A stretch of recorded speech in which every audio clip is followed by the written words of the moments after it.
obviously this isn't a weekly vlog, so I'm just gonna go ahead and I realize now that also I have like very limited time to make videos on here, so I just want to go ahead and take this time to just scream this out to the heavens as until I'm blue in the face. But we need a period piece. We need a period historic drama dedicated to the White House, and I can't stress enough specifically like how much that's needed. Okay, first of all, is it like because first of all, it's educational. Like there is like one of the biggest things that I notice about like American politics is that like a lot of people don't want to discuss it because they don't know anything about it, and they feel like in order to know something about it, you have to like be some sort of like scholarly person or whatever, but you don't. You really don't. You know what I mean? Like you could just pick up a book, start reading. Like I'm trying to learn about American politics. I'm trying to learn about American presidents right now. Currently, right now, I'm trying to learn about Chester Arthur and Andrew Jackson. The big reason why I wanted to learn about Chester Arthur was because as a kid, there used to be like these this gallery of American presidents, and like I used to look at them and I used to always say they all look like weird people, but Chester Arthur looks definitely the weirdest, and it wasn't even him. I think the person I was looking at was. I don't know, Millard Fillmore or Garfield or something. But the fact of the matter is that like I found myself wanting to learn about these people, wanting to know who they were, because it was like for me, it wasn't like I knew that there were more than just pictures on the wall. Because like when I saw some of them on Money, I was like, okay, these people are important for some reason. So as time went by, like obviously I grew up, the ADHD kicked in. I'm like, I don't know who these people are or care. And now I'm trying to figure them out. But the reason why but another thing too is that like we don't talk enough about the fact that like everything, like because the political system in America is surprisingly not as complicated as we try to make it seem. There's actually certain things in America that we are capable of fixing if we care to understand them. And I feel like a political drama dedicated to like the lead politicians is super important. I mean, and it won't just be about the president. It will be about the White House. So it will be about the president, the first lady, the cabinet, the secretaries of all of the whatchamacallits, the vice president, the vice president's first lady. Every so often you may have a congressional appearance from a congressional people. But the fact of the matter is that like we do have these things that we could like bring up.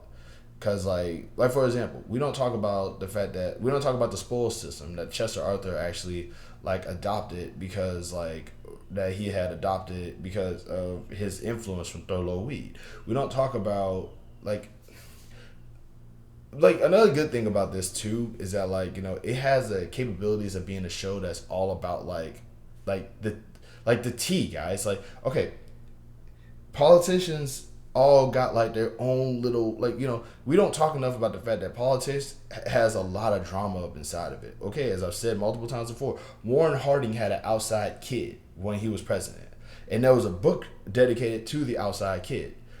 And I mean, drama, like that's drama, you know like Warren Harding, who was already a pretty controversial person. By the way, yes, I am fat, but he was already a pretty controversial person already, and then now it's like he has an outside kid too. Dang, what else do he do?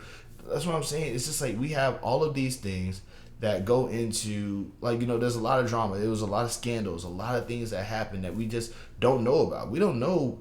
Another fun fact about Warren Harding, right? His potential father-in-law, because he didn't want him to be president, started a rumor that he was half black. Chester Arthur actually was a lawyer during Elizabeth. I want to say Elizabeth Jennings. Oh my God! I hope I'm not. I don't want to get this name wrong. It was Elizabeth Jennings Bryan, if I'm not mistaken. And he actually won a case for her after she was assaulted for being a black woman on a bus. You know what I'm saying? We don't talk about these things, and these things are very important to not just American history, but just to us learning stuff, because of the fact that the 1800s was literally our grandparents. Like that's not that long ago. You see what I'm saying? And we know very little, if not anything, about it. And it's like, well, those times are not that important. Yes, they are, because a lot of stuff that was happening back then is happening today. Now I could go into the details about like Chester Arthur's presidency, but my camera will not allow me to talk that much about it. So I will just bring up the cliff notes here. There is a lot of cool things that happen at the not a lot of cool things, but a lot of things that happen at the White House that we just don't talk about, that we just don't have discussions about, and But also, let's just talk about the fact that like on a superficial level, it's still a show. You know what I'm saying? It should be a show, and like because one thing I like is the idea of the show being established, right? And there like being some sort of faded in text, like that just sort of like tells people about like references of when stuff happened or what happened, or like how you can like look up this thing and like kind of get your own appeal on it, because there will be some liberties that will be taken about these people. Well, I'm not gonna watch it because it's gonna be a terrible show because the liberals are gonna lie about everything. It's like, then don't watch it, bro. Ratings don't matter anymore. What the heck? But the fact of the matter is that like we do owe it to ourselves. Like, first off, I'm just gonna say this right now: education can be entertaining, and there's nothing more entertaining than politics. And I know it sounds really weird to say this, but like Marjorie Taylor Greene on her own is like albeit a terrible person, but she's also very entertaining. She's introducing y'all to a whole new aspect of politics that you probably didn't know existed, but was always there. The thing that Marjorie Taylor Greene is doing, like there was a guy by the name of Barry Goldwater who used to do that stuff back in the day. There was other, like Bleeding Kansas was a political thing that happened. The October Surprise initially started because of Ronald Reagan. We know there's only so many things that we know about because of these certain aspects that goes into what it means to be an American citizen. We should know these things. If like I said, I want to go into the deep explanation, but I don't really have that much time because my camera will cut me off. My camera will cut me off as it did like 2 takes ago. This is like my 3rd take doing this. That's why I was a lot more animated and a lot more. But the fact of the matter is that like we do need to have this discussion, and we do need a show that a political. But also, like I said, and once again, it's still going to be a show. You ready for this? Who's the actor that you would want to see play Lincoln? Who's the actor that you would want to see play Abraham Lincoln?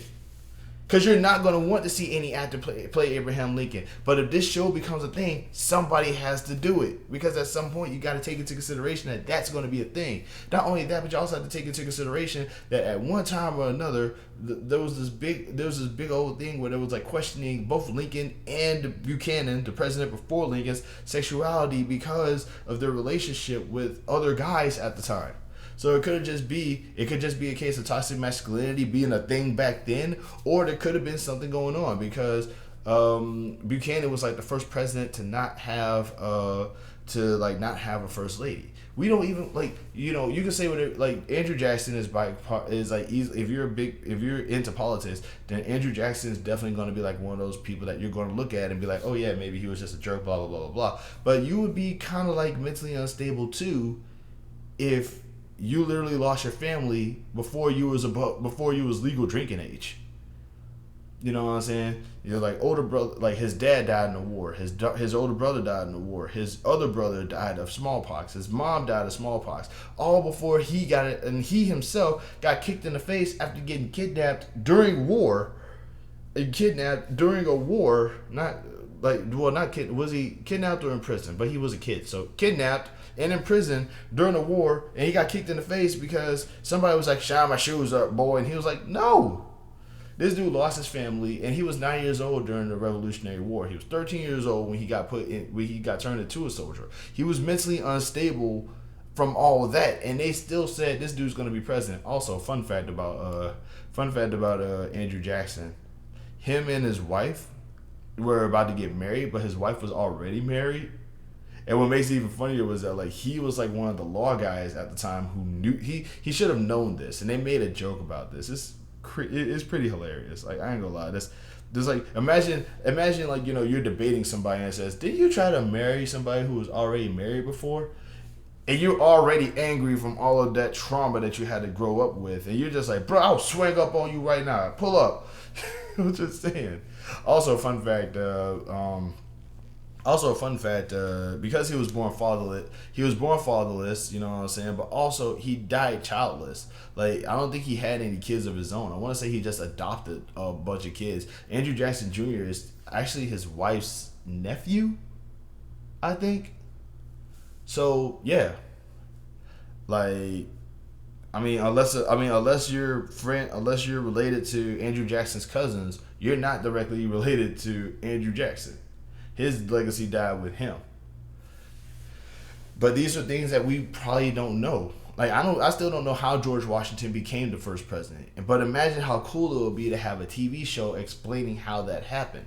We could literally, like, like, this could be like, and I mean, also, but once again, who would you have playing the presidents? At some point, somebody's gonna have to play William Howard Taft. Somebody's gonna have to play Calvin Coolidge. Somebody's gonna have to play uh, Garfield. Somebody's gonna have to play Herbert Hoover. Somebody's gonna have to play FDR. And I'm talking, and that's gonna be a long season in itself because he was president for like what, 12 years? That's a lot to cover about that one guy. And that's not even talking about Donald Trump or Ronald Reagan or Warren Harding, or what, Bill Clinton. Like, bro, this show would also, and also it would have to be, it would have to be uncancelable because on one hand, because first off, people are going to watch it. People are going to watch it. People are going to lose their minds, and there's going to be so many racial slurs and there's going to be so many racial slurs, so much misogyny, so much stupidity because it's a historical piece, and American history is as bigoted as they come, especially in politics, bro. Like, initially, now I would have loved to also see this kind of like in my brain. I initially was like, this would be great for Congress, but then you have to really take into consideration that the current Congress now is like 435 people. It was probably just as many, if not more, back then. And not only that, but Congress was violent back then. Congress was crazy. They used to get into fist fights. They used to get into, like, I think somebody actually was like debating somebody else, and the dude actually pulled the dude down, got him over a table, and just started whipping him with a cane.